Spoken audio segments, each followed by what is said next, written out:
நீங்க பார்த்துக்கிட்டு இருக்கிறது மெதுவடை சுடுறதுங்க. இந்த மெதுவடை சுடுறப்ப இந்த மெதுவடை மாவை பார்த்தீங்களா, இந்த மெதுவடை மாவுல என்னென்ன இருக்கு? உளுந்து கலந்துருக்குதுங்க. உளுந்து, அரிசி மாவு கலந்துருக்காங்க. உளுந்து, அரிசி மாவு கலந்துட்டு, இதில வந்து பச்சை மிளகா கலந்துருக்கு, கருவேப்பிலை போட்டிருக்காங்க. கருவேப்பிலை, பச்சை மிளகா, மிளகு போட்டிருக்காங்க. முழு முழு மிளகு போட்டிருக்காங்க.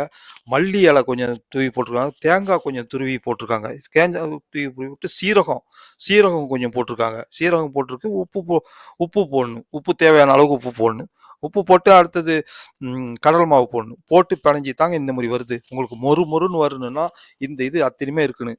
அத்தனையுமே இருந்து நல்லா பிணைஞ்சி மெயினு உளுந்து அரிசி மாவு, இந்த கடல் மாவு கொஞ்சம் இது வேணும். எது? பெருங்காயத்தூளும் போடுவாங்க. பெருங்காயத்தூள் வாசனைக்கு நீங்க போட்டு செஞ்சு பாருங்களேன். இந்த மாதிரி எந்த மாதிரி அந்த மாதிரி டேஸ்டா இருக்குங்க.